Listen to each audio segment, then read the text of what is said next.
What is up, everybody? It's Razor coming at you with another Dark Souls video, and we're going to start off the bat here by killing this guy who's called the Felix Fetus Century, which is actually a boss that I skipped over during this part of the game, which is actually because I get stuck in the next area of the game. So I end up going back to the second area that you can actually go to, which loops back around to the Lost Bastille, because I didn't know that there's another area you could go instead of the going to the Forest of the Giants, and I go that way instead, thinking it loops to, or not loops, goes to a different area, and he happens to be one of the bosses there. Sorry for the voice crack, but he happens to be one of the bosses there, so I fight this guy, and I'm like, oh, that's cool, little mid-boss enemy guy. He was a pretty cool enemy that I ended up going and fighting him as the actual boss, and it was like nothing. But yeah, he's a pretty interesting enemy. He wields 2 barbed clubs and 2 scimitars, and does bleed damage to you. One of the interesting things about him is obviously he has 2 bodies and 4 arms in total, so it's not really, it's not, or actually, it is, because it's not like this is an actual character or person in real life, but you would think that going behind to attack it would be very hard, but the combos and the way it attacks, it only like attacks from one side at a time, so you can still go behind and kill it, and it's easy. I'll go more into it as we fight it as a boss.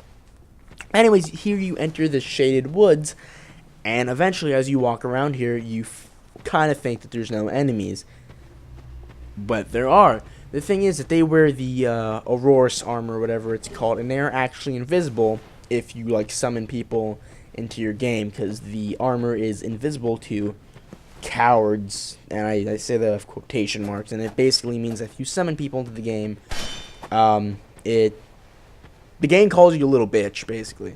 If you summon people into the game, then you can't see their armor, thus they are invisible themselves. And if you do not summon people into the game, and you're deemed not a little bitch, you can actually see the armor, and if you go in here, you can actually see them, I believe. Anyways, if you go off to this little side path here, you will meet Vengrowl, who, yes, you actually see. They're invisible. I think I got hit, and I was just like, what the hell? And one of the really annoying things about them is that you can't lock on. However, once you get the first hit, you can just see where they are because of the health bars. So if you get that one hit in, you'll be pretty much fine, and you'll be able to take these guys on like any other normal enemy. Or you can just, swing your sword like a maniac, as I do here. I decided to go dual wielding the bastard swords, because I was like, me trying to dodge their attacks isn't really going to do anything. If I just swing wildly, I will be able to kill them, which is what I do. Anyways, I end up going to the side and finding Vengrow's skull, eventually. Actually, no, I do not. Anyways, I feel stupid. I remember coming back there, though. Anyways, there's a skull on the pile of bricks, and his name is Vengrowl. If you talk to him, you can get his mask, which is basically him, and it looks like a, if I could relate it to anything, I'd say like a Chinese dragon, like a face from that. I'm trying to think of what it reminds me of, and I can't really put my finger on it, but it's kind of like that. It's like a mask. Anyways, you end up finding him later in the game as his hollowed body, and he wields 2 red iron scimitars. If you talk to him, he'll give you, of course, his helmet. He gives you the decapitate gesture, and you can buy stuff from him, which I believe includes a claymore, several red iron weapons, including the red iron scimitar and the red iron twin blade, both which are really high damage weapons, but they only go up to like +5 reinforcement. Anyways, this is actually like a much shorter video than all the other ones, so only like 6 minutes long. But anyways, once you come up from that area after you've passed the shaded woods, you find the weird pig people, who are actually lion people, I think, because that's what their weapons are called. But they look more like pigs than lions. Anyways, as you see here, I keep constantly getting cursed. You'll end up finding these jars that have faces on them. If you destroy them, it will stop you from being cursed. However, they are everywhere, and I literally mean everywhere. They're really annoying. Not necessarily items, just things in the game. And I ended up going down here, and later in the game, which I believe I have this recorded, I don't know or not, I eventually got to the point where I was just wanting to play the game so much, I never actually put out that many videos about it, which is why you're getting them now. And I had a bunch of footage recorded on my computer, and it was just taking up so much space that I didn't really record as much, which is why I believe I have 1 or 2 skipped bosses and some kind of interesting parts of the game not recorded, but I will try to make note of them as they come along. Anyways, you go down here, you find another one of these jars, and you can just break it.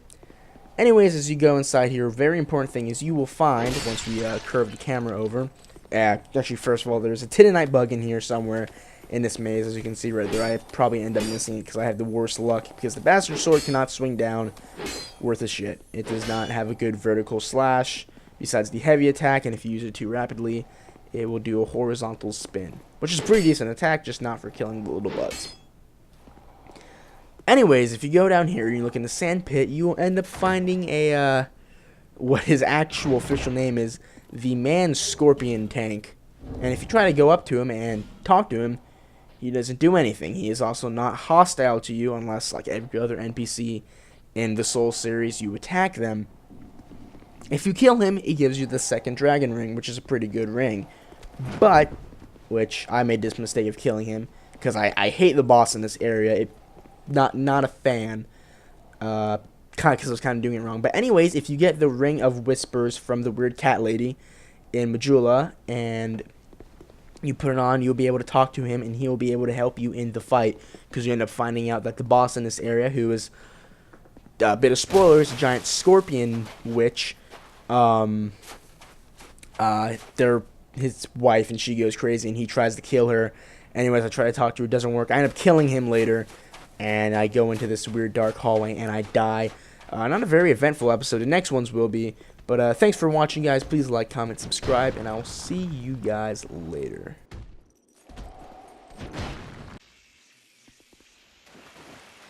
What is up, everybody? It's Razor26, and we're going to be going through Sinner's Rise and taking on the boss of this